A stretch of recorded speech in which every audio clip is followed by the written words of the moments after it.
What's up, potheads and political junkies? It is I, Anil Sthankiya, with my guest host today, Mr. How you Neil doing? Magnuson, for Cannabis Culture Newsletter Live. Not to be confused with Cannabis Culture News Live, which was an excellent news Long-running show program, with 10 Jeremiah. years. We're taking it slightly, we're going to skew it a bit, we're going to change the graphics and other things, but we're doing it at a stoner's pace. So Right. nice, slow and steady. Good way to Slow. update people about what's going on. I think so. I want to keep people up to date, and while I actually pull up the chats, there's something that you can keep us up to date with. What We is got that? we got this going on. That's Cannabis Day. You know what? I can actually. There you go. Can people see that? Very well? Oh, Whoa! look at that. You don't need me at all. Look at that. Wow, that's awesome. There you go. Yeah, Cannabis Day coming right up a week from today.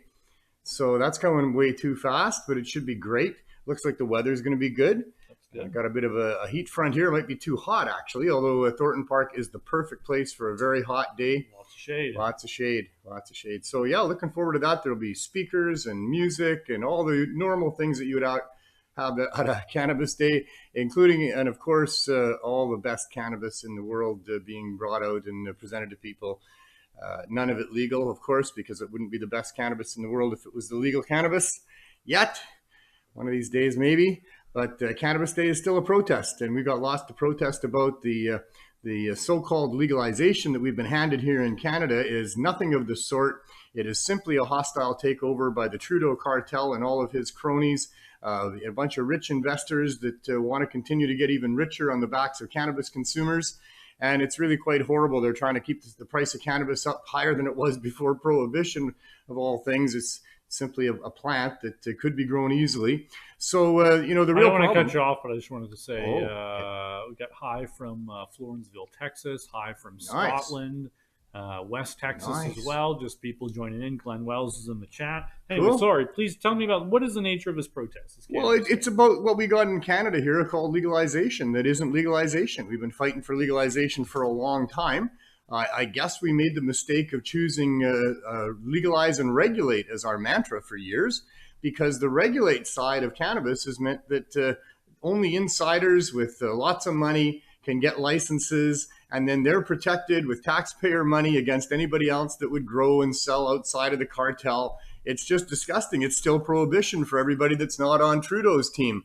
And that's a whole lot of people. That's most of the people that were growing and selling prior to legalization.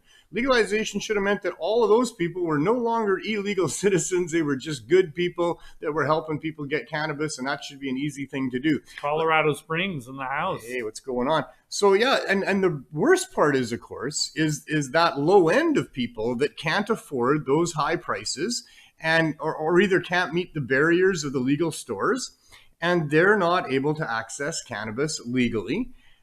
Which, of course, like I say, you don't really want to do yet anyway. The quality is suspect and the prices are too high. But without that, we've got a lot of medical users who are still at risk of arrest for, overgrowing or purchasing through an underground marketplace or whatever, or they just can't get what they need. And the poor people as well have really no way. And people that don't have a computer, don't have a bank account, don't have ID.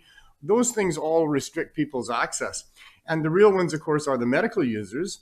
And the ones that are isolated out of that group now are the ones that are trying to get off of opioids, because we've got this public health emergency going on for 5 years now, where cannabis high dose edibles are a way out of that addiction. They can get you through withdrawal, and they have for so many people. And here the government is denying access to high dose edibles, and that's literally leaving people to die that have no need to die, because easy access to cannabis would be an easy thing for a government to do. Just allow for low barrier access stores, let farmers bring it to market for whatever they find reasonable, and get the hell out of the way, government. Unless you're trying to help people get access, get the hell out of the way. All right. So I guess you're saying that this is a demonstration of what cannabis access is supposed to look like. As always, here in All right, Vancouver. well, there you go. You should be able to see it, smell it, touch it. People should be able to vend it freely. It's just like any other produce product. And talk to people who can give you information. I mean, they may not be doctors and experts, but they may well have information that could help you. Certainly. And so, talking to people who've been in the industry for a long time, who've been helping people for a long time, that's very beneficial to people. And you don't get that in the legal non-medical stores either. So we need to have these cannabis days and 420s and these other protests continuing on, until we get legalization the way it should be, which is no penalties for pot. What the hell? Why would there be any penalties for growing the greatest plant on the planet and helping people get it? Why would you have a penalty for that? It's just ludicrous. Sounds crazy. It's the most crazy thing it's been all these years. I had to quit my job. It was so crazy. I mean, Well, you figure this should be fixed very quickly, right? Because you think, well, how long could this be going on, right? The science is clear. There's no, the science is clear and the history is clear. There are no societal harms coming from the use of cannabis. In fact, it benefits so many people. It offsets the use of harmful, dangerous substances that do cause us problems. So why would there be any restrictions and overregulation or prohibitions on a plant that really should be encouraged by government, probably subsidized in many cases, especially for poor people that want to use it for health reasons? Why would there be any penalties for anything like that? It doesn't make sense unless you understand the history that, we were lied to for about 100 years here by corrupt, greedy corporations that wanted to protect their patentable products that couldn't compete with cannabis. And certainly the pharmaceutical companies don't want people to know that they don't need to spend all that crazy amounts of money on all those pharmaceuticals, because a lot of those pharmaceuticals could be covered by the endocannabinoid system and what's going on with the cannabis plant and cannabinoids. Yeah, or at least greatly reduced. So it's a huge conspiracy of trying to keep people from getting access to something that would have benefited them greatly and in many cases even saved their lives. So that should be investigated and exposed for what it is. And there should be some sort of major apology coming to the cannabis community, not just a legalization that doesn't include most of us, and maybe even reparations, because there are some serious torts that have been committed by governments who've known full well for a long time that what they were doing was only in protection of their corporate friends and not in anything to do to protect the public from a dangerous plant. In fact, they've exposed the public through prohibitions to a whole bunch of dangers and harms. And I think that there's action that can be taken against them for that. So at least apology, maybe reparations, but for God's sake, stop the overregulation and the prohibition against low barrier access. Yeah, actually I was, the other week I was traveling through BC. I was driving to Saskatoon and I passed it's 421, by the way. Well, so you got 421 and I got 419, just turned to 420. So on that, I think my clock's official. I'm trusting Mary Jane and I'm trusting 420 Wild Dragon. They were on it even before anyone. So I'll smoke to all three of those times. It was somewhere between 419 and 421, and that sounds like 420 to me. It sounds like the start of a stoner detective novel. It was somewhere between 419 and 421 when the phone rang or someone walked in. When this huge cloud of smoke emerged from the city of Vancouver's downtown core. We didn't know what it was, but we had to investigate. The closer we got, the happier we got. We weren't sure why. And then we got hungry. And then we had a little nap. Detective Magnuson on the case. Got a whole lot of people here. Yeah, damn right. Chris is saying, Neil, cannabis champion. Rose and Smoke saying hi. Who else we got here? Hello, everybody. It's really good to be here. Sort of a very impromptu appearance. Wasn't scheduled at all. You're just always out and about. We're going to have it's timing. Come by. Timing is everything in this world. My timing has been pretty incredible. A lot of it led to me being an activist in the first place, and then 420's played a significant role in my life ever since. And I just simply was not even thinking about the time other than wanting to get back to the Healing Wave and Cannabis Substitution Program, RV, so I can get involved in what's going on with might be the last hockey game of the year tonight. Coming up at 5 o'clock our time. What's the series at? I don't want to get too far up. 3-1 for Colorado. 3-1. Okay. So and they're playing in Colorado tonight. Might be 4-1. Yeah. So I wouldn't bet against Tampa Bay, but it looks like probably Colorado is going to take home the cup. We'll see. That's what's the great thing about sports in general, but in particular Stanley Cup hockey. You never know till it happens. Anybody could win tonight. We'll see what happens. Tampa Bay with their backs up against the wall, and Colorado that can taste the cup. It's just right there for them if they can just score more goals than they let in. So that should be fun. But no, I was just coming here because I wanted to put up a Cannabis Day poster here, and perfect. So I was bringing it here, and Anil had asked for one, so I thought I'd give him one as well. And then he's like, "Hey, come on, let's go on the show here." Talk about it right now. And that's kind of awesome. Well, so we do have another. There is another protest as well. I don't have all the details on that, but for Cannabis Day, yeah, I would hope there's hundreds of them. I hope there's. Well, that's the thing. I don't know. It's not. I don't think it's a Canadian event. I don't think it's really. You think it's broader than that? I think it's a global event. I think Cannabis Day is Cannabis Day. It's really got nothing to do with Canada other than that it started here, but so did a lot of other good things. But, that doesn't make them, only for Canada.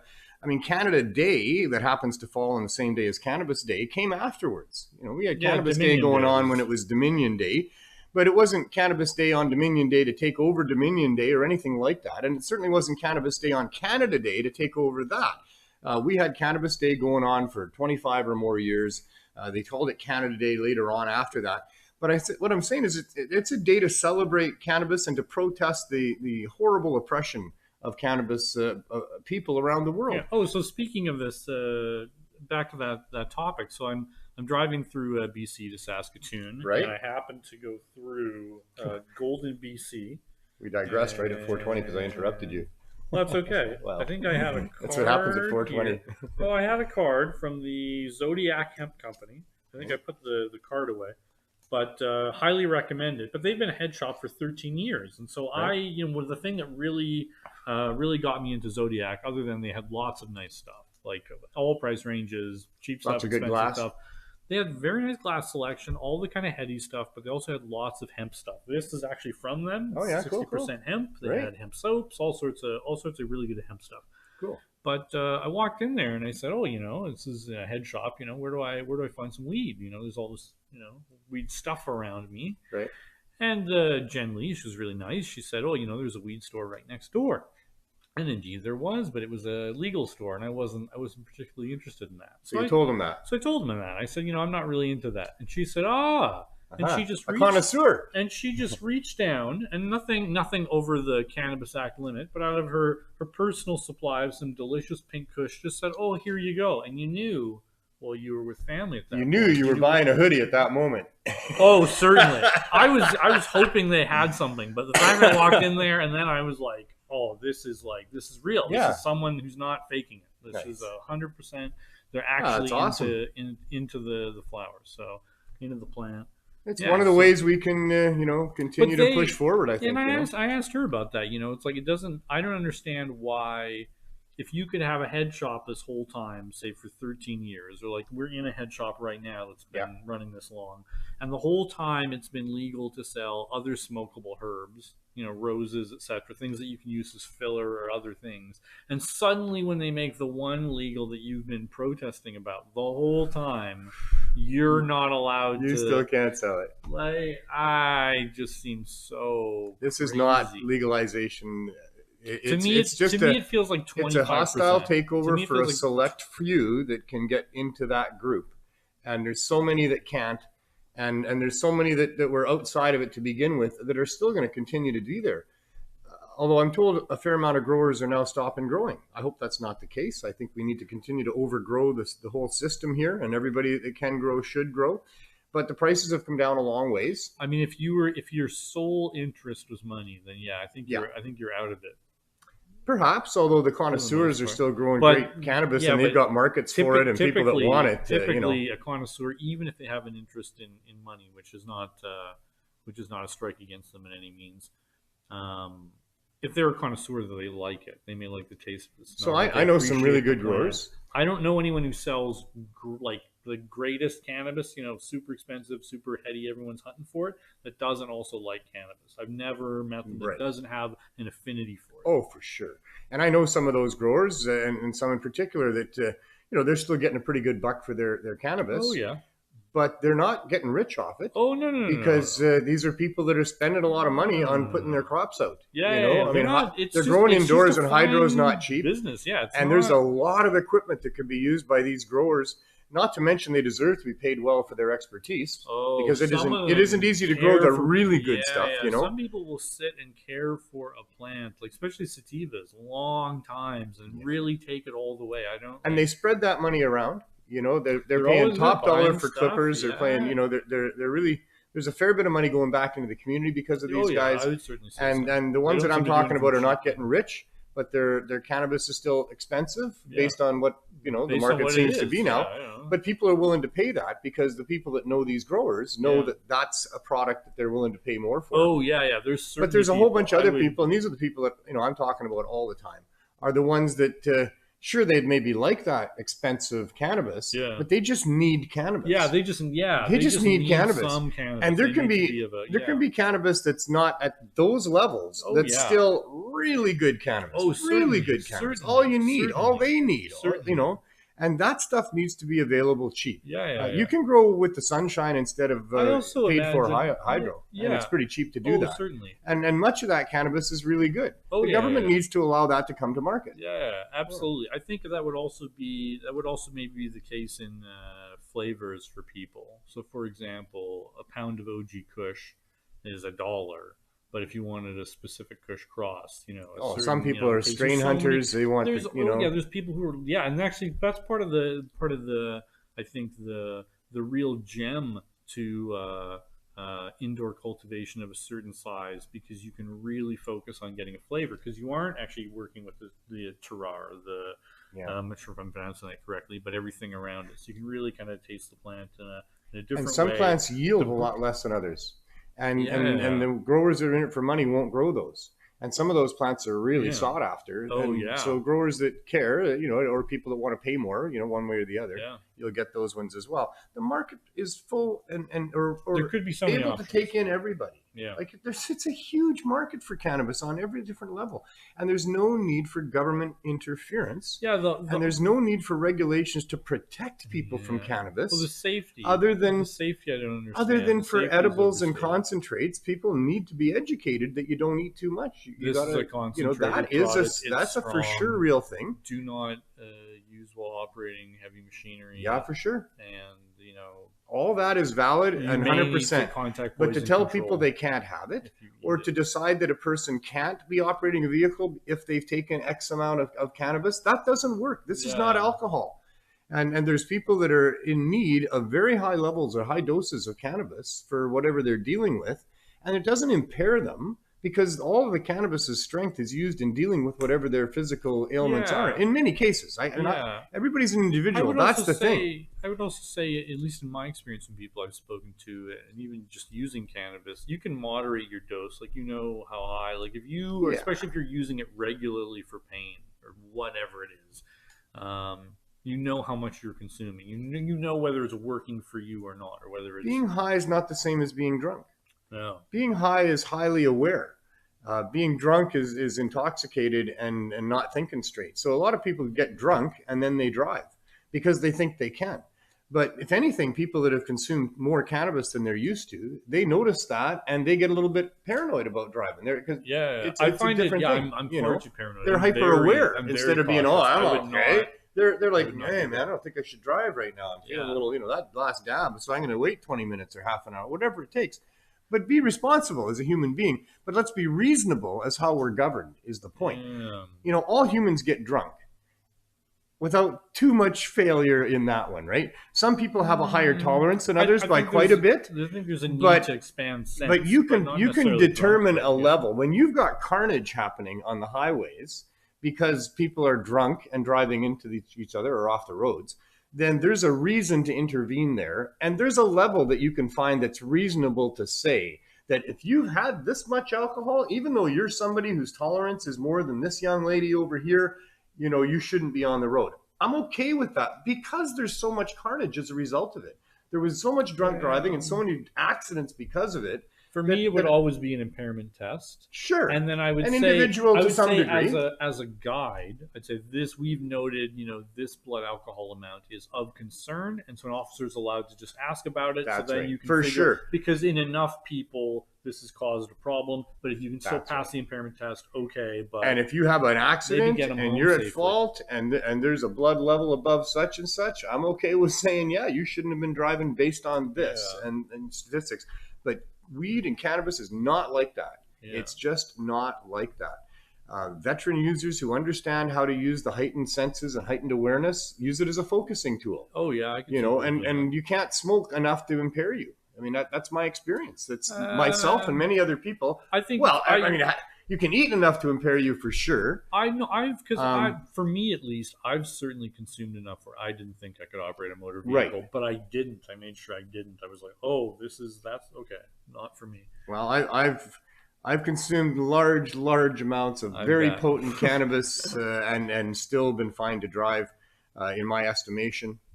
And that's my point is I don't think Oh a yeah. government can come in and say you're impaired on cannabis because you have X level in your system.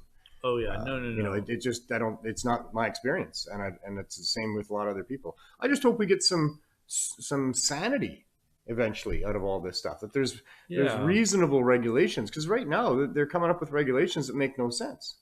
There's no justification. Health Canada doesn't want anybody to buy any more than 30 milligrams of cannabis edibles, THC in an edible, at one time, for no justifiable reason.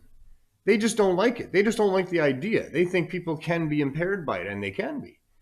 But to say Um, that you can't have it is unjustified. I would, And yeah, it's unfortunate because I would think that I like the idea of there being a quote unquote small dose of THC, especially sure, because I don't think it's properly or anywhere nearly understood in terms of how its uh, effects work. But you can, with general safety, yes. But I would rather them say the portions have to be in that increment. So if you were concerned about, say, a low amount of THC, you would say you have to make all your edibles in 5 milligrams of THC increments. That way, there's always someone can make a single dose like a that. requirement So that there you, are lower doses yes, is but you can't force them. You 100%. have to make a low dose. But if you say in these increments, then at least Right. someone can make one of one. Someone will make it of that. Other people will just make them stronger. But Well, you at a certain point, you'll have to make one with a 10 small. milligrams is the right dose for someone who's never used it before. I would go If, less. or less, 10 milligrams or less is the right dose To to me, start with if you've never used it yeah, before. if you've never used cannabis before, I would actually just recommend you have 2 tablespoons of hemp oil. Yeah. Just do that for a week, and just see how you feel.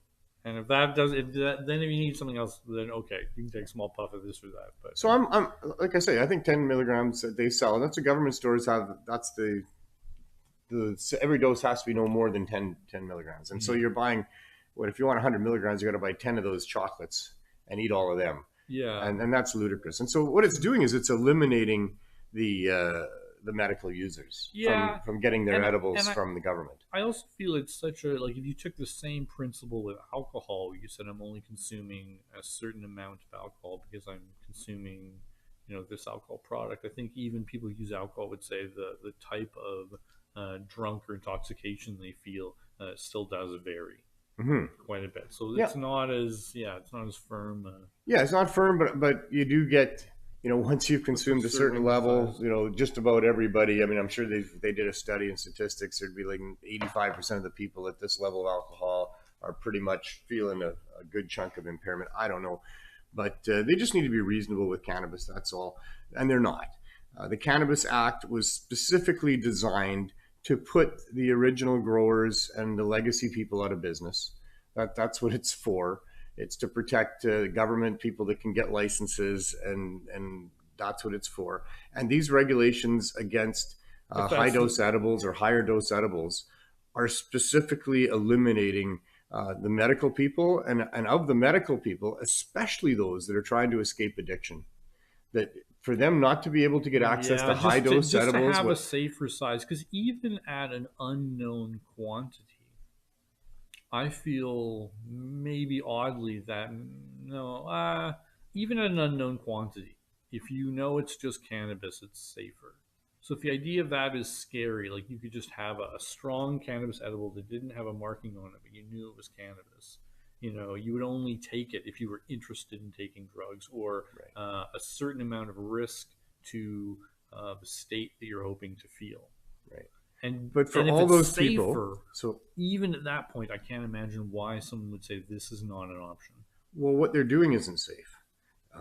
When you Yeah, restrict it's not. the availability of high dose edibles, those people that require that and know they require that are seeking that, they're not going to find it in a regulated environment.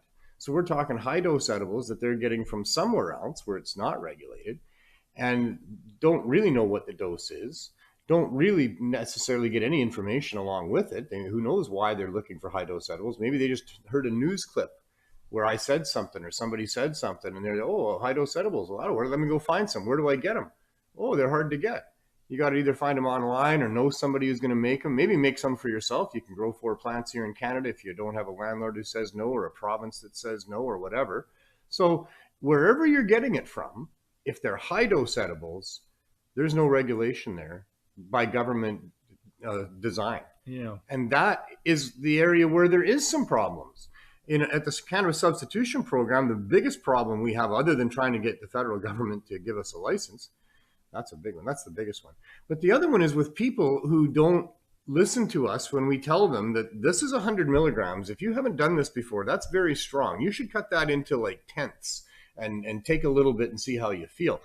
It's when people, come in originally lining up in the lineup. We couldn't screen people. We didn't screen people. If you showed up and you were going to get a thing of high dose edibles.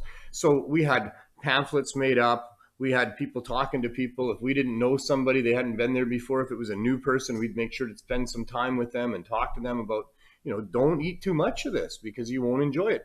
And I say that's our biggest problem, not because it really hurts people in any significant long-term way, but it scares them into not using it again. It's not a pleasant experience. Yeah, it's not pleasant at all to eat too much. And then they don't want to try it again. And if they would have just started low and gone slow to find the dose that's right for them, and nobody can tell you what that is, you have to find it, then it can really work for probably just about anybody.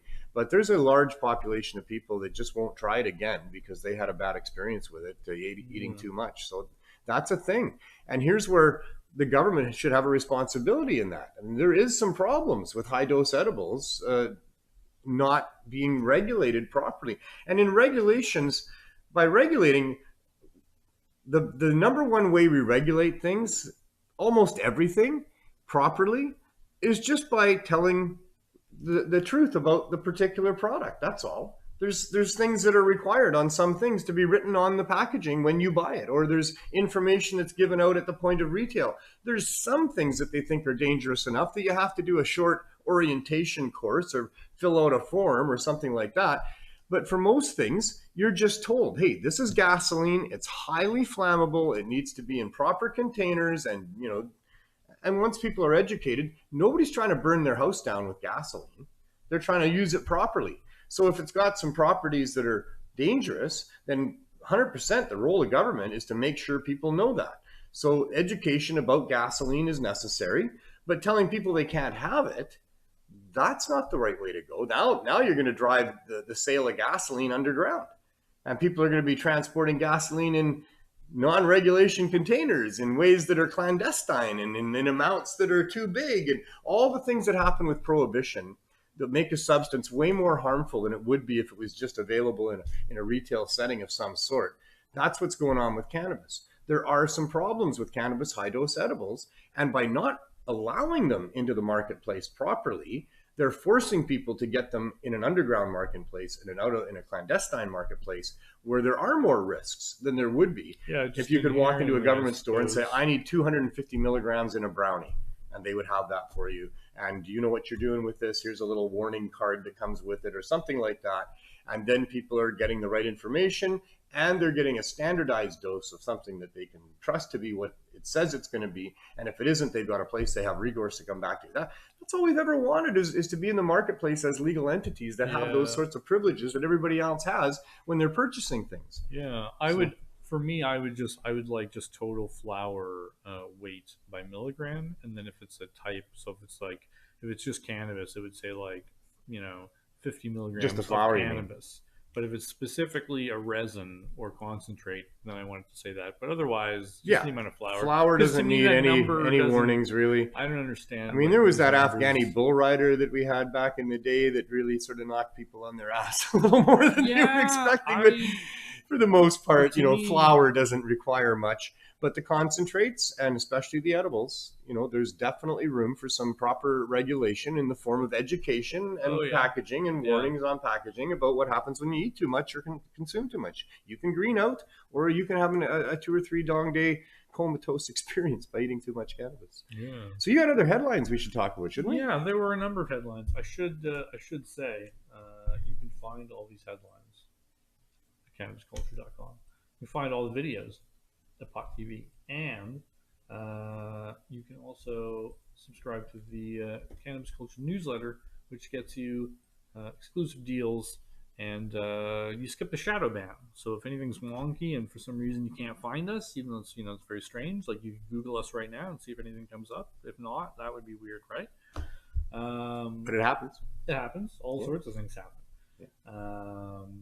And you can also go to Cannabis Culture HQ. So if you're not in the area, get so what other sort of perks are there for subscribing? The newsletter? No, you said there was prizes, or you can get free stuff. Or what's going on? So exclusive coupons just for the newsletter subscribers. So I see. If you have one, there will be coupons for the store. Coupons that come out. Well, also for Cannabis Culture HQ. So if you're not local, you can still order these things. So still get your prize. Certainly. Right.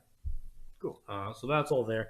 So the first thing I had on the list was Cannabis Day, but I think we may have discussed it.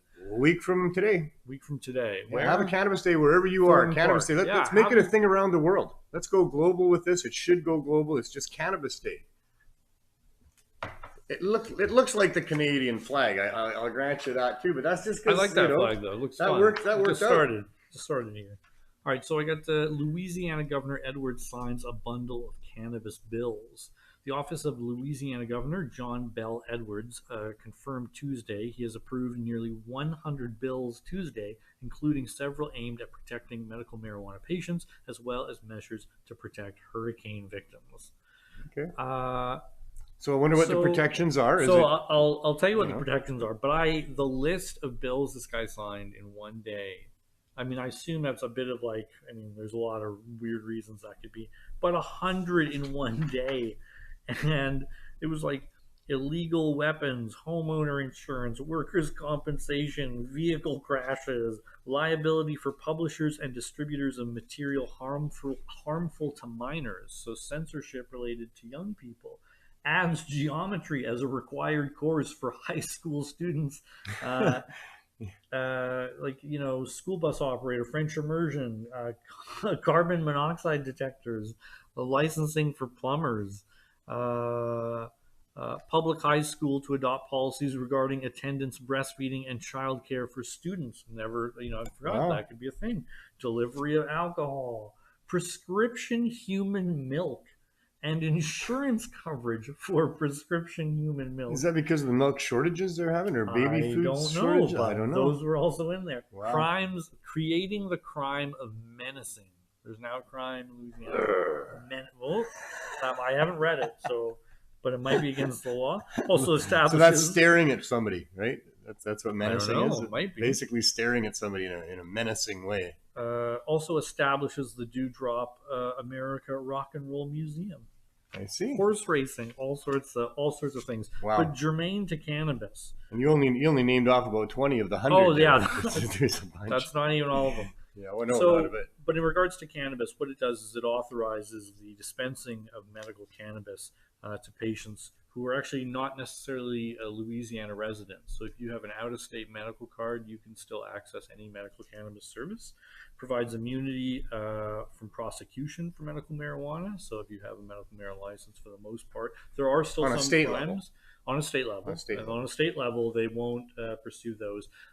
It did seem, from what I read, that it was related to whether it was something that was going to stay in the state. So people just driving through in terms of transport, they would still. So for me, not getting arrested or penalized for having your cannabis as a medical cannabis user. You're lucky if you're sick. That's a no-brainer. It's a bit better if you're going to put in protections for medical users, what you're going to protect them with is by making sure that there's always good cannabis available to them, and that it's affordable, that it's really reasonable access, to say the least, so that poor sick people really get a break. Yeah. I mean, the government looks after anyone who them, desperately needs it and can't just reach up to get it can easily get it, and then everyone else should be covered. If that's the case, everyone else, and then you can pay whatever you want. So either dedicated low barrier access community cannabis stores, or low barrier access within the structure of the other legal stores, where they would have a section for people with it have less money and maybe don't get the same level of connoisseur cannabis, but they still get really good cannabis. It would still be good cannabis. Because medical users need good cannabis too. And you're not selling them bunk. You're not selling them anything that's not good. You're just recognizing that you can bring good quality cannabis to the marketplace cheaply. Yeah. If that's what you desired to do. I think a lot of smokable flowers even can be used as immediate medicine, but there's a difference between that and someone trying to bring out a flavor just for no other reason than the flavor. So it doesn't have a. So this was interesting. Provides a relative to a search without a warrant of a person's place of residence for the odor of marijuana. So I believe that's related to medical patients having access. The police can no longer use that as probable cause. Oh, so they're taking that away because here in I Canada. believe so, but I would read Act. So part of the Cannabis Act apparently is that the police no longer need a warrant to come in and check to make sure you only have 4 plants. Wow. Because they probably have claimed they're all cannabis inspectors. Yeah. Prohibits smoking or vaping marijuana in motor vehicles. Prevents that. So you can also. So my passenger can't have a puff. Nope. Couldn't even have a vape. Nope, not in motor vehicles. Wonder if they can eat edibles. I would have to look, but yeah, how would you tell? You have they might have a blood test for that coming up. Yeah, that's crazy. It's all crazy. So excessive. It's so None excessive. of it's necessary at all. That. You can figure out a better way to see if I'm actually. You can smoke tobacco in your car, right? Yeah, I would consider that very impairing. If I was driving and someone lit up a cigarette, they can. For me, I don't smoke cigarettes. So if my passenger lights up a cigarette, that could easily impair me, distract me. But if I was okay with it, aggravate me. Okay with it. I don't get aggravated very easy. But, yeah. But I mean, somebody else could easily get aggravated by somebody lighting up a cigarette in their car. Yeah. But you don't need the cops to come and tell that person they can't do that. No. You need the person driving to say, hey, I'd rather you didn't, right? But if the person driving is a smoker too, and they don't care, or maybe they're even smoking because you're allowed to drive and smoke, well, then it's okay, right? But cannabis? It'd be the same thing for me. Ludicrous. Cannabis is a focusing tool for most people. They got to understand that. It doesn't impair. It heightens senses, which can be impairing. I shouldn't say it doesn't impair. That is impairing for people who don't understand that they're, novice users shouldn't be driving properly. But for veteran users to have a government of public servants telling you can't even drive your car somewhere, you can't go to work, can't go to the hospital, can't, or anything because you consumed some cannabis, that's got to be an individual decision. I know if I'm impaired or not. You go ahead and test me if you think there's a good reason for it. But I test myself. We are all responsible for testing ourselves. We're given the keys to these 2,000-pound, missiles that we hurtle down highways and sometimes through yards, and we got to be responsible in how we do that. And it's up to the individual. Some people aren't responsible apparently when it comes to alcohol. We've seen that, but we don't have a scourge of accidents being caused by people consuming cannabis. Legalization didn't all of a sudden increase the accidents caused by cannabis because there wasn't accidents caused by cannabis in the first place to any degree that was worth talking about. Can't say that there wasn't. Yeah, but just not enough to. Yeah. But not a scourge like with alcohol, where you guy there, and then you can. No, I mean people that are smoking cannabis, they're as high functioning as anybody else most of the time. I can remember there being anti-drunk driving ads the entire. I've never not known those to exist. So the problem hasn't been resolved.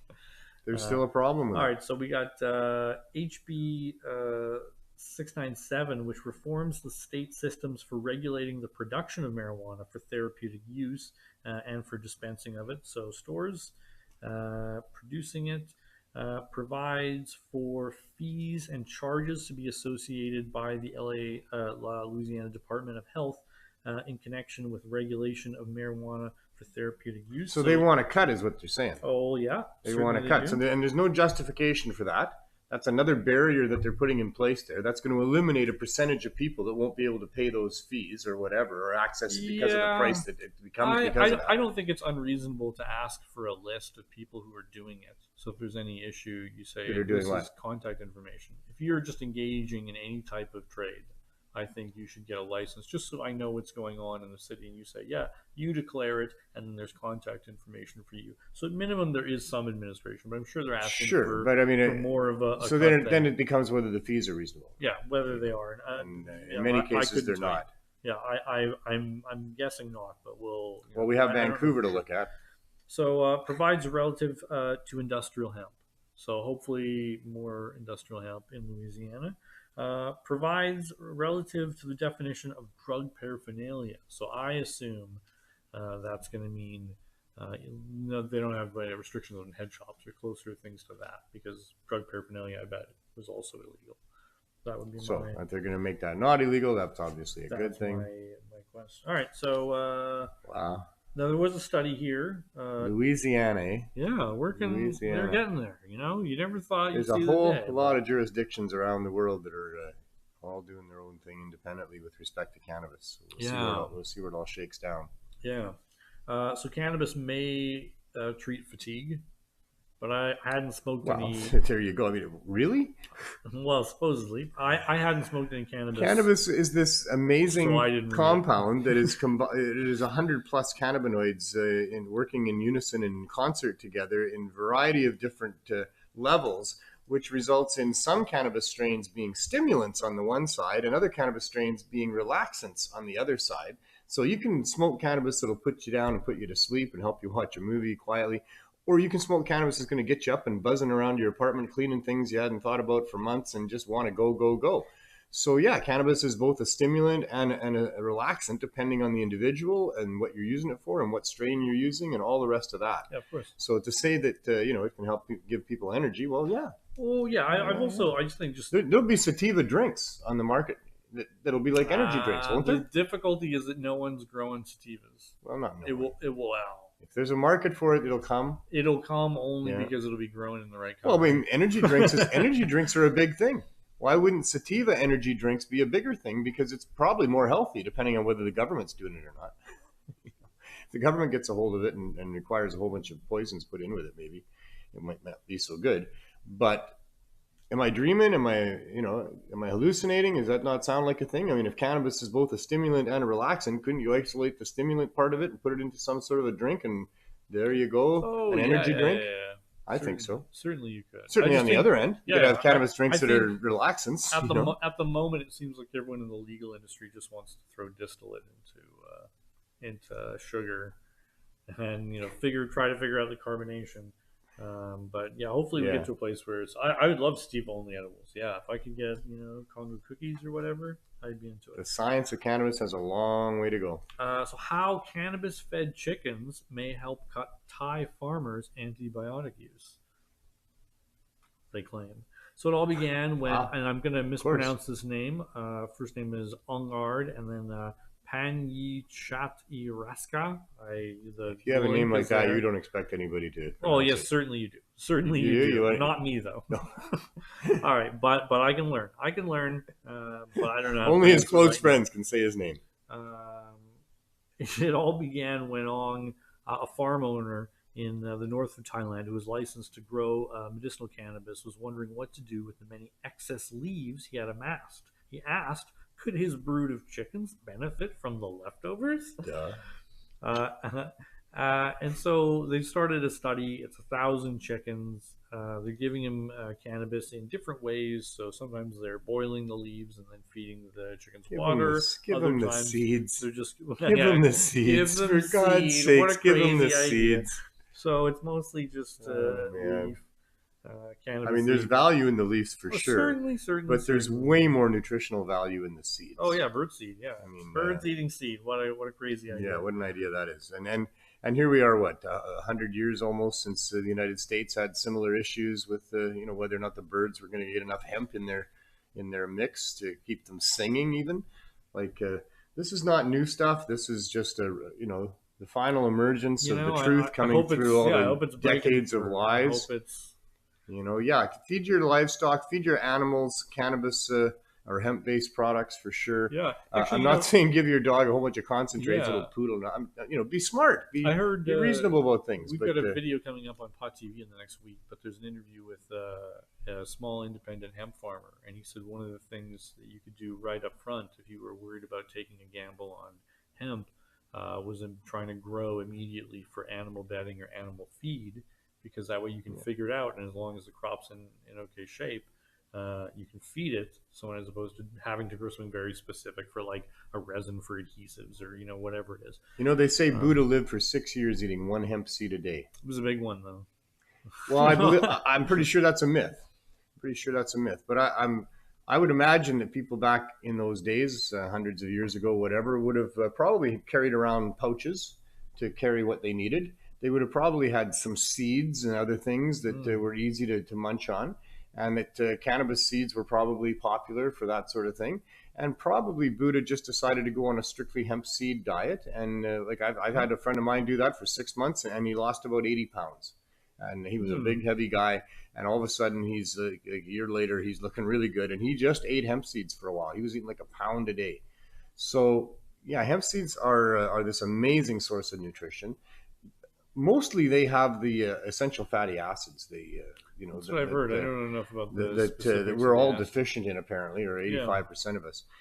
And the essential fatty oils and the omegas that are in the cannabis seeds are in the right combinations for human beings. And whereas the fish omegas, that is primarily our source, the only plant source is really flax, and not a lot of people are eating flax. Oh, people are eating other oils. They are, but fish is the main source, and those omegas aren't quite in the same natural. Yeah, they're good for fish, and they're not good for the human heart conditions. So, anyway. Ong said the price of cannabis is still too high in Thailand for farms to easily incorporate it into chicken feed, but the recent legal reforms may change that. As time goes by, we can grow more. It's going to get better. So he's optimistic. But even still, the price for chicken feed, like where do you buy? If you're raising chickens, have a little corner where you're growing some hemp plants. You know, the chickens that have been fed with cannabis will sell for a higher price at the farm's restaurant. There you go. He added, chicken generally sells for 60 baht. So this is from the Guardian. So they're saying $1.40, £1.40 pence per kilogram. He said, but his chickens would go for double. Nice. Double, even. Double. He's going to start with double. But you know what? I'd support this guy's being I'd try him out if I was in the area. I'd say what's up. Yeah. Well, let's run through. Well, there you go. I think Neil has to run, so I'm. Pretty soon. Everyone should run. There's an article here. This is exclusive to cannabis culture: the complicated world of medical cannabis in India. Pretty interesting. I didn't agree with all the authors' takes, but I was pretty interested. I was interested to see what things are repeating themselves in different jurisdictions where cannabis is being legalized. What things are kind of repeating. It's past time to legalize. Hundreds of Brazilians marched to legalize marijuana and life. So this is just an article about the Global Marijuana March. Great quote from it. One protester carried a sign saying, legalize life. Yeah. You know, it sounds... cannabis is life. Pretty nice. Casey and I were talking yesterday. Whoa, it's 5:01. Oh, dear. This guy says, I don't have enough time, and then starts talking. Well, no, just Growing cannabis came up with a thing yesterday, Casey and I. Use cannabis to avoid doing drugs. How about that? It is a drug, but it's a drug, though. I'm just saying, down here on the downtown east side, you want to avoid doing the drugs down here? Drugs. Use cannabis. Better drugs. So use cannabis to avoid drugs. Better drugs, safer drugs. I know it's a drug. So Thai cannabis patient welcomes cannabis legalization. Just cancer patient is going to have more access to it. That's phenomenal. More information about Thailand. Growing cannabis is officially legal in Thailand. I think I've seen their president smoking weed. I'm not sure if I've seen that.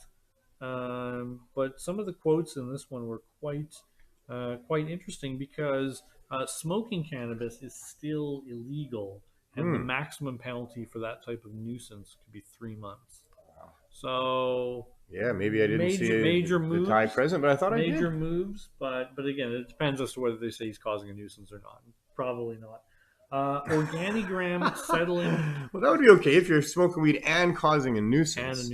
Because it's the nuisance. Speaking of nuisance, Organigram settling class action lawsuit that alleged pot tainted with pesticides.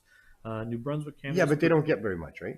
Well, so everybody's not getting very much. The settlement is just for basically a refund of the cannabis that you bought minus your legal fees or some. I don't know how that's going to be calculated. Yeah, people thought they were going to get a lot more. Yeah, well, the threat was that these people were poisoned. The class action lawsuit was filed after 2 large recalls in late 2016 and early 2017 of medical cannabis products between February 1st and December 16th, 2016, after testing found trace amounts of bifenthonate,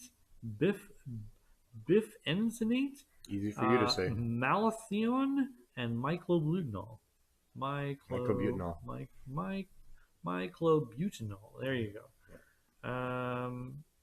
Yeah, to medical patients pot. And so Yeah, what and do like you I said, get they for thought they were going to that get a lot is more out of it, and a lot of people joined in on that I suit. mean, That it was long. It was a long, convoluted case on which a lot of people really worked hard to try and make the case that the class I represented got sick, really quite sick, after using Organigram's medical cannabis.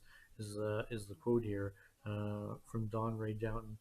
Like the effects of it though are like nausea, dizziness, headaches. You know, oddly enough, all that cannabis hypermesis people stuff. getting hurt by bad cannabis was never a thing until they legalized it.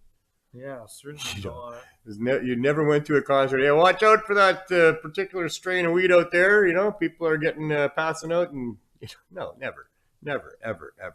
There was never anything like that. And people that were using medically, they just knew that they had to either control their own supply or be careful about their own supply if they had issues like that. If they could But get even supply, then, I mean, it should have. I'm glad things opened up a bit, but you figure that if we got medical cannabis in 2000, after all that clawing and fighting, but we've had medical cannabis for 20 years, but we still don't have medical cannabis stores. I know. But we have And it's too dangerous for that. The reason is the government thinks it's too dangerous. That the threat of diversion is too great. So instead of the threat of diversion of these cannabis products, people are making them themselves because they can't get them in stores. They're not licensing manufacturers to make them. So people have to make them themselves. So if it's so dangerous, everybody can grow 4 plants. Medical users can, if they get a doctor, which is difficult, but they could grow a lot more than that. There's no restriction on having kids in the same room as your cannabis plants. So obviously they're not that dangerous. There's all these people that are already growing their cannabis plants. And like you said, there's been medical users for 20 years that have been making their own extracts and all the rest of it. That's people were growing medically before then. Oh, sure. Yeah, so that's just. And there's still a ton that are illegal, and they're still making their own edibles. Yeah. So there's a whole bunch of this going on, and there's no hospital wards full of people that are suffering because they were all nothing. Yeah, we had a few people blow themselves up in trying to extract with harsh chemicals, but that's a different thing too. But even that, people wouldn't be doing that either. Yeah, you wouldn't be doing that. If you could do it openly, if it was easy and it was open, you wouldn't be doing it that way. Yeah, of course. There wouldn't be clandestine labs and people doing it the way they're doing it. All of this is problems caused by prohibition, by government policy. That's it. And if they would just allow it into the marketplace properly, reasonably regulated. Where could they see an example of that? Cannabis Day. Cannabis Day. Cannabis Day 1st, coming right up. Building right here. But yeah, every day. We've been showing it at Cannabis Day and 420 and these other rallies that we have for a long time. Come to Vancouver if you haven't seen it. Farmers market full of amazing cannabis products and yeah, all good things, kind of the way it should be. But it looks like it should be free. Yep. Well, there you go. I guess we'll just let everyone know that if you want to stay up to date on things like Cannabis Day and the CSP, which we didn't talk much about. We can talk about the CSP right now if you like. Just briefly, for you people who what is know, the CSP is a cannabis substitution program for 5 years in answering a public health emergency of overdose deaths due to a poison drug supply. We knew that providing high-dose edibles to people could help them get off those drugs by getting them through withdrawal and then replacing the use of those drugs, and started a program where we just handed it out for free to people that would line up to get it on the downtown east side. And I mean, that was 5 years ago. And you took a number of precautions along the way to make sure you were as open and above board as possible. Contacted City Hall. In fact, we're responding to a motion from City Council, went to the police board, had a lawyer lobby. Okay, so you're all of that you're stuff. You're doing this program. You're giving out cannabis. What is and I mean, there was no legalization at that time. There was no licenses to apply for. But we like you just said, we went to all the proper agencies ahead of time, let them all know what we were doing, got approval from all that we could. And then started doing it because it was the right thing to do. And here we are 5 years later. We've got 280 people that have been part of the program for all these years that, will tell you cannabis saved their life. And a whole bunch more, hundreds more that come to us on a regular basis to get high-dose edibles to use to get off of these things and mitigate the use of these things. And so legalization comes along, and then we're supposed to get a license, and we'd like to be in a storefront. And the city of Vancouver will only allow us into a storefront if the federal government gives us a license. Although in good faith, after meeting with the city, we did move into a storefront for 5.5 months until they decided that they really needed Health Canada to make this decision. And that was 21 months ago that we put in that application to Health Canada. And now they say their intent is to deny the application on September 6th, or at least we have until that time to make a submission about them denying it. They're going to deny it because we're not using all legal cannabis. They want us to use cannabis that is not just, we've suggested, let the LPs donate to us and we'll use it like that, because we sell cannabis for as low as $1 a gram.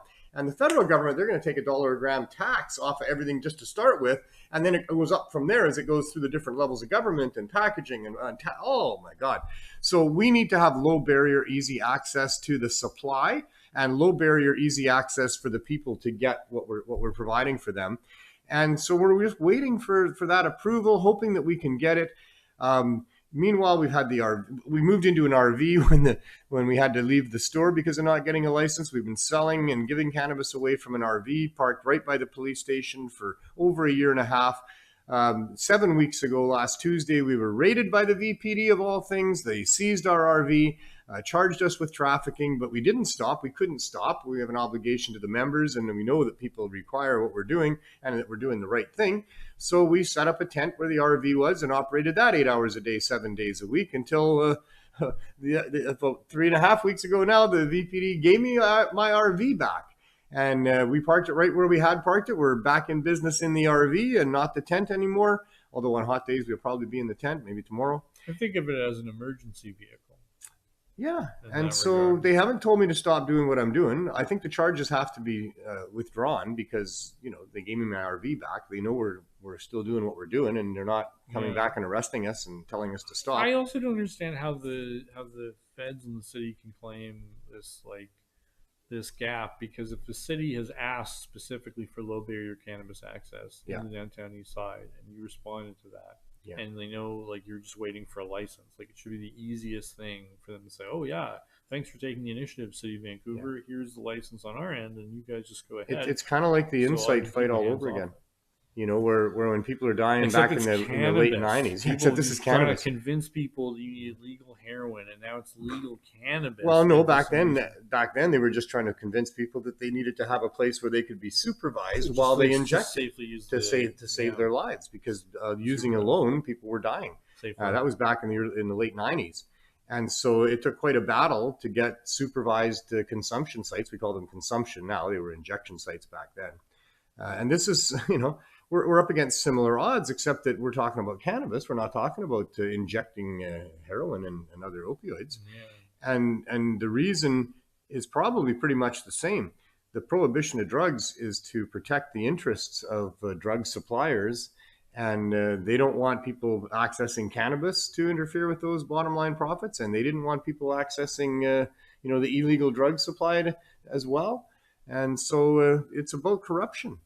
That's why it took so long to convince the federal government with all the science, and they had all the science already before they got approval. I mean, they had to prove it in court. They had to get the courts to force the federal government, and we're in the same situation. We're probably going to have to get the courts to force the federal government. You can beat you can beat that with knowledge, and that's why I recommend going to cannabisculture.com for all the news in the magazine. Thank you for telling us about the CSP. You can see more about the CSP at Pot TV. Neil's got every Tuesday. Show. It's an active demonstration. You can view, you follow in. Can you imagine? We file a report once a week on Tuesdays at 4 o'clock. If there were people running around in the streets, right? Like it was some sort of mass, I don't know what happening. You run out there and you say, "What's happening? What's happening?" There's a demonstration. The person turns to you and says, "I'm going to present you a 1 to 2 hour show where I give you all the details on this program and explain it to you." That would be pretty nice. So you've done that during the length of your demonstration for quite a while. So 140 some episodes worth. For any one of these politicians or other, policymakers, anyone issuing license to say you haven't been as clear as possible. Not only did you contact all the parties involved, but you keep them up to date. We've documented every step of it. Every time we were at Van Du, handing it out to people lining up on the sidewalks for 3.5 years. 300 times we were there. We documented every single time, took pictures of the lineup, took pictures of what we were handing out to people and all the rest of it. We've tried to do the right thing. We just need the government to give us a piece of paper with a signature on it that allows us to be in a store where we can, provide cannabis for people in reasonable ways. They could license our suppliers, 5 years of demonstrating that we've got cannabis that helps people. It's never hurt nobody, never one complaint about any of it. So, why we're waiting? We live in a corrupt world. They're trying to protect corporate profits, and it's all about greed. And people are dying, and we can help stop it. You can help stop it. You can donate to any CSP. You can help an activist near you, or you can just write a letter, send an email, make a phone call. Health Canada, Federal Health Minister, Federal Minister of Health and Mental Health and Addiction, or your local politicians, your local media, anybody and everybody that you can think of. If we all start bugging these people and telling them the truth about this and saying, what the hell, people are dying, maybe eventually they'll start giving licenses out and we can have low barrier access community cannabis stores, which is what we all need in every neighborhood. So we can all go and get good quality cannabis at reasonable prices. Easy peasy, easy weed. Easy weed. Everyone deserves easy weed. Certainly, if you're sick and suffering. You can have all the fancy weed or expensive weed or this, that, other weed. But the rich people can have weed, that's fine. But the poor people, they can't have it. No. The sick and the poor, they come first. That's what we did. The ethical cannabis community, we put the sick people first. They're the ones we went to bat for. Well, if it's a plant that you can grow fields in, the government is doing the opposite. The government, who's supposed to be looking after the weak in our society, that's what they do. Is they allow the strong to work and pay taxes and put into funds that we can use for the people that are disadvantaged and can't help themselves. And in this case, the government is absolutely saying the rich people, the well-off people can have cannabis all they want. They can have nice stores to walk into. But you poor people, you sick people that really need it, you can't have it. It's upside down and backwards. Yeah, crazy. Thanks so much for giving me the opportunity again. Well, thank you for all your dedicated activism, and it's certainly a pleasure. Thank you all for listening and watching. To communicate it, to help share it with people, and to document it, and to the fight's not over. We're not done having fun yet. I feel like for me the current Canadian legalization is like 25%, regardless of the framing of who you say is responsible or whatever it is, however it came to be. It's like 25% of the way. Like it's a lot easier to get, and possession arrests are down. But it's like prisoners aren't entirely free, the records aren't gone, and everyone who needs it doesn't quite have it yet. So it's what they did was they made it so that if you're in possession of cannabis, you're probably not going to be a criminal anymore, and you're good to go. And what that did was it really took the stuffing out of our push for actual proper legalization, because the mainstream person thinks it's legal now. They're not a criminal for having a joint on them anymore, and they don't know that the fight still needs to happen for their disadvantaged brothers and sisters that can't get easy access to them. We got to get more medical patients to we got to stand up for the sick and the disadvantaged. They can't fight for themselves. They can't speak for themselves in most cases. It's difficult for them. And so the rest of us that are still healthy and can speak and not encumbered by all that it means to be a medical patient, we need to continue to work and get proper legalization. This isn't it. This is not it. This is still prohibition for anybody, and all those people that were supplying us in the past. Almost all of them are still illegal.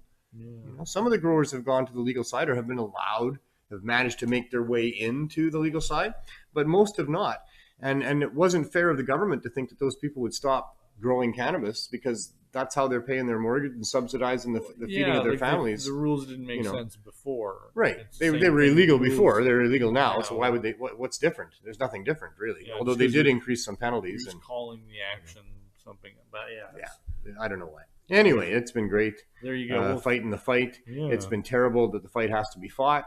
But it is what it is. There's yin and yang in this universe. There's positive and negative. And the negative is it's a horrible drug war against human rights and people, all to protect corporate greed and interests for other drug companies and what have you, and control people. Progress is being made. But it's been fun and enjoyable to be with such great people throughout all of this that are fighting the fight. It's a pretty, no matter how daunting it may seem, it's pretty fun because there's cannabis. It's cannabis. It's pretty fun. So we have cannabis cups. Pretty fun protest. And, there's always a new fun strain of cannabis coming along. We're always doing something. We've been winning incrementally as we go for the last 20 years. There's all kinds of successes as we go.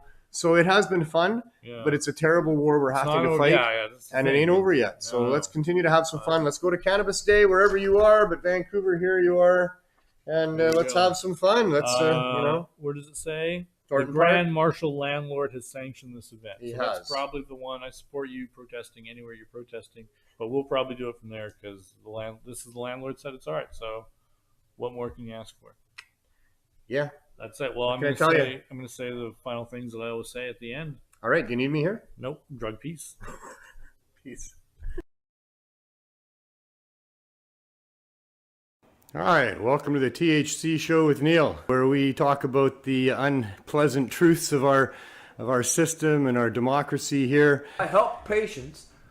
I got rated for growing, and I'm staring at the cracks in the wall doing time, and I'm trying to figure out who I hurt. No victim, no crime. And we look for avenues of hope and ways that we can change some things. As you can see, there's a lot of people and there's a lot of care packs that we're handing out there. I am not a criminal. Wow, look at this. It's 420 for sure now. Got you. And I'll be back next Tuesday for another episode of THC, Truth, Hope, and Change. Go about changing the world as best you can, and while you're doing it, just have as much fun as you can. Thank you. Bear with me while I make the Love Canada. We're going to blow this shit off the roof this year. So I've been taping up the inner guts of the machine. Like, man, I bought 6 feet of screen. When you have a glass piece that has got half a pound in it, so you got a half a pound cherry, that's hot. So, and this is take 1 of the 4/20/2022 Love Cannon.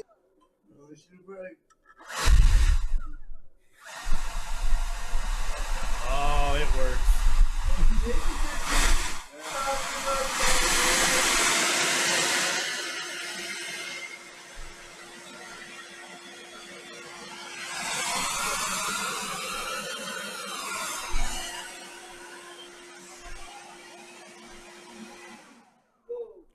Okay, you sent me a smoke signal.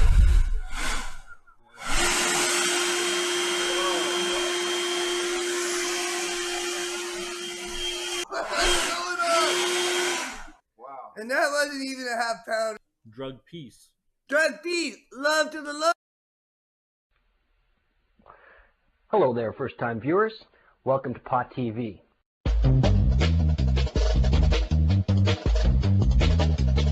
Welcome to Pot TV. Let them go! Let them go! Let them go! Let them go! Let them go! Let them go!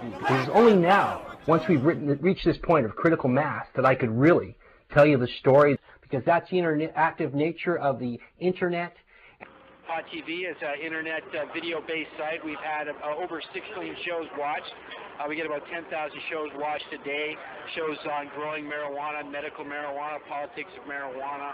And at that time, most magazines or books revolving around marijuana were prohibited literature. From cookbooks to grow books, books about the cannabis culture, mushroom books, even psychedelic books. The mass injustice being done where millions of people in this country are being scapegoated, having their rights and their property and their leisure time and their privacy and their freedom of movement all stripped away from them. And they pulled me off the line, and pushed me down and put me in handcuffs, and they locked me in the patio. This is what it's all about. A little green plant. You, the taxpayers, are being asked to subsidize a war on a little green plant. I know it's scary and difficult and frustrating, and politicians are a fraud. Try and change that and be a voice of truth. For many, many years, decades. In 2001, Canada legalized marijuana for medical purposes. Pot TV News Flash breaking story, July 9th, 2003. I became leader about 9 months ago. You have how many locations, and how long have you been serving the people of the community for? Well, I started in 2004. Because as long as you're not hurting anyone else, as long as you're not causing any harm, then why should you be dealing with police or prisons or agents of the government? A former DEA agent and author of Powder Burns, Cocaine Contras and the Drug War. In the media often, and the media reports uncritically all too often. I saw this video and I was like, whoa, man. Seems like there's something to this. Join me weekdays on Pot TV. We're going to be doing a new show here on Pot TV. On Pot TV and Pot Hour combines poetry, music, art, video clips, and photographs with a variety of interesting guests who are involved in the medical cannabis movement. It comes on air at 4:20. Cannabis indica, or Indian hemp. It was tasted by the priests on sacrificial occasions.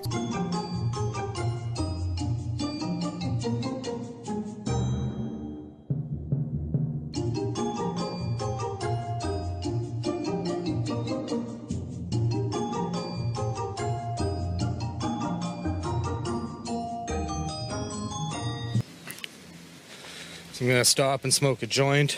Just figured I'd show you my surroundings here. Beautiful, beautiful little flowers everywhere. Hemp and its many applications, how hemp can be made into paper and fuel and clothing, and that. Two different samples. Now these are the same cut, grown in the same room, with two different soil mixes.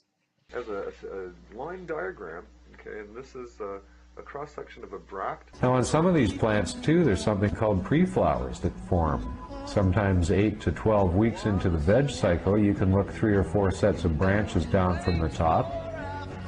Hey, wait a second, I'm just smoking joints. I'm talking. We need real cannabis dispensaries. Many patients who use cannabis as a medicine need access. You're taking the medicine away from sick and dying people. Let's overgrow the government. Let's have more marijuana than they can ever stop. But while you sit here enjoying this, remember those who are in prison this moment, locked away from their loved ones, locked away from their friends, and that could be you. Just want to say thanks for watching Pot TV. You can't get higher on the net.